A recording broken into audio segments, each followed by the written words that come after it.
Tuesday night and how helpful given what waits on Sunday? Yeah, obviously it was a great night for us, an important competition that we have a lot of hope on it, and the manner and the way we did it obviously lifted everybody. That's the past, unfortunately, so it's about what we do today, the preparation for tomorrow, and try to replicate a great performance again on Sunday. There was a lot of brilliant things you did, and maybe was the toughest thing having to take Milestones off in that first half. What was your thought process if you didn't get a chance to talk to you about it, and how much do you have to work with him to make sure this is the next sort of part of his process and progress, because I know you're quite protective over him? Yeah, I think it was quite clear that that we have a liability there with the yellow card and the next action. So it wasn't the moment to take any risk, and learn from that experience managing the game for so long, especially with how important this competition is. So yeah, a lesson to learn from him for sure. We will support and help him. But yeah, the line is really thin in the sport, and he needs to understand that. Yeah, and he's obviously done so much good for you. Do you get the sense he's the sort of player that can learn quickly? Yeah. Yeah, because he's very intelligent. He's extremely demanding of himself, and that's a fine, by the way. And and I don't know. It's up to you guys. Up to you. Hopefully, you have that in place. I think so. So I think it's better for you guys to discuss with your colleagues. Dinner, yeah? Good dinner. So, yeah, I know it's straight away his reaction is like that. He's a perfectionist. He's got a great environment around him. And they are here to learn as well. We understand that Thomas Tuchel has a short list, it doesn't sound so short, of 55 players. Would you expect both Ranieri and Milestones, given their form, to be on that list? And how do you feel about that in terms of the next step of their development? Well, I have no idea. Obviously, what I read and hear about, the noise that is around it. So, as Thomas would take with his coaches the decision, and we will support it. But obviously, somebody who's nurturing them, would you like to see that? Would you feel at this point in their career that's good for them? To be around a different environment, to learn something a bit different? Well, knowing Thomas and the coaching staff and the environment that they have created around the England camp, I think it will be an incredible experience for them, if that's the case, whenever that is. That's not my decision, that will be their decision. How we manage him here, it's ours, it's in our control. Down there, we'll leave it to coaches and people that are super experienced, much more experienced than me. Well, talking of experience, 200 up for you. Yeah.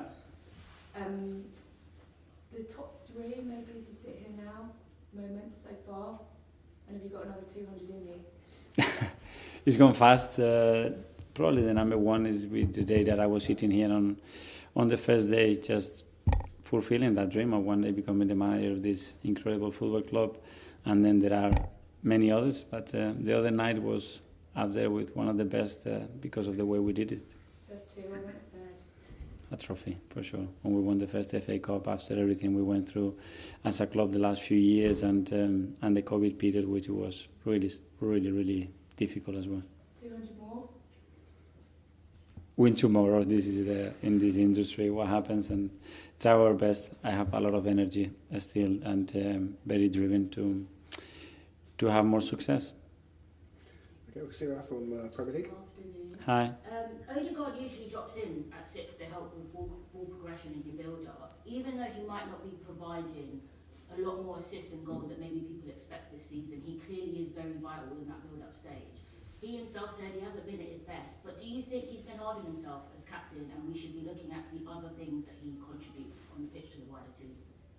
Yeah, obviously when you isolate data and you are looking at certain aspect of the game, that cannot reflect just the overall performance of a player for sure, but he's got ability to do that, what you are talking about in that phase, and then still arrive in great positions, in great situations to provide assist and to score a goal, and he proven that many times, and the other game, I think it was a very good example of that.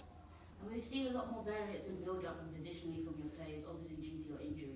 PSV, we saw Timber near the back post, get the header. Calafiori was very high up. You had about 6 players in the box at times. Has this period really inspired you with different attacking opportunities to the possibility where when you have your full attacking options back, you still want to be a bit unpredictable and a little bit more fluid than you possibly have been in the past? Yeah, we need to look at threats from other areas, and obviously we lost very important wingers that provided a lot for us in that final third. And we're looking to explore other options as well. The team has this capacity to adapt, a lot of players with great football intelligence as well to understand when to move and why, especially they do certain things. And they certainly float, and we saw actions and combinations that very difficult to defend. Ruben Amorim said the key for him and the team will be surviving physically through the match on Sunday.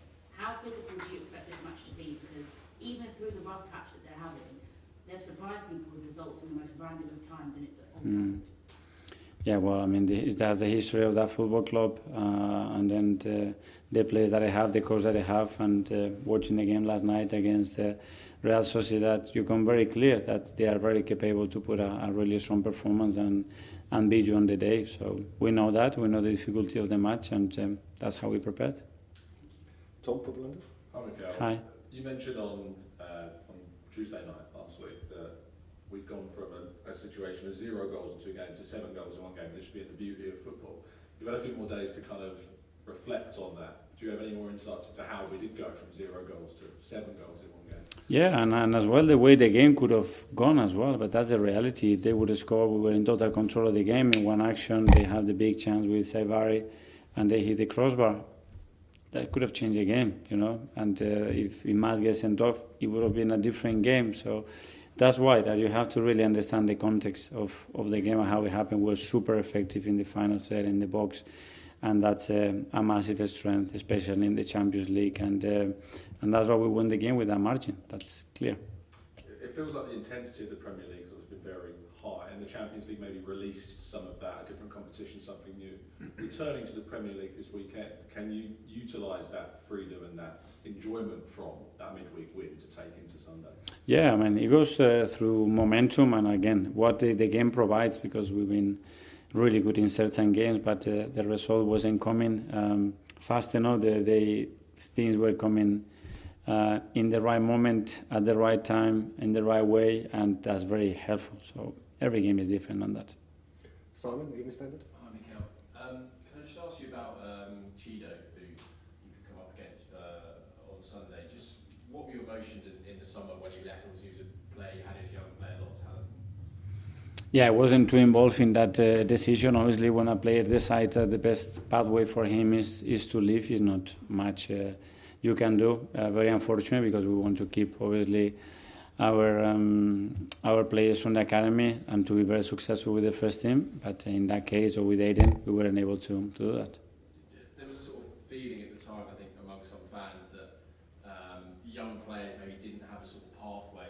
Do you think that now this season with Ethan and Miles, that sort of perception has gone, and that there is proof that if you're a young player and you've got the talent, you can play in the first team? I don't know what the perception is out internally, not, and the reality is very different, because those players are always with us. I mean, I guarantee you that if there is a player there that can help and impact the first team, is going to be with us. James, Athletic. Hi, Mikel. Just on Miles quickly, is it a difficult challenge to strike the right balance with him? Because physicality, the riding the challenges, the winning duels, is such a fundamental part of who he is on the pitch. How do you control that without taking it away from his game? I think dominating the situation, that's it. Controlling the situation. You need to dominate what space you are defending, what is the level of exposure that you have, is the opponent facing you, not facing you. So what is the probability to win that ball, and when you have to commit to certain duels. And there you have to apply defensive principles that are very clear, to most of the time have the best possibility to win the ball and don't get yourself exposed. If you don't do that, at that level, big problem. And just on the other left back, Ricky, I mean, he's showing this incredible attacking intuition. Like, he looks like a centre forward at times, the way he moves, the way he finishes. Is that something you knew about him, or is it something you've discovered since he arrived? No, he certainly has that capacity to flow in in areas that for a defender is very unusual. So that was something that really caught my eye. The other one that is very unpredictable, sometimes chaotic, and that can be very difficult as well from the opposition. And that eye on goal, especially in open play. To be fair, I didn't have that understanding of the things that he could do, but you see day to day in training that he's very capable of creating things that they are not there in that moment, you know. And finally, in the last section, we'll go to Nick at the back there. Hi, Mikel. Hi. I don't think this is too personal, but I saw you yesterday encouraging us to engage in your wife's first book, which must be very exciting for you and the family.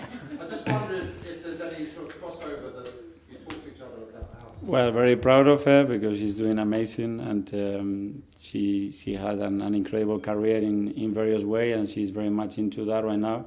And yeah, to have the person that I love the most in this world next to me and giving everything that he gives to me, yeah, I feel very lucky.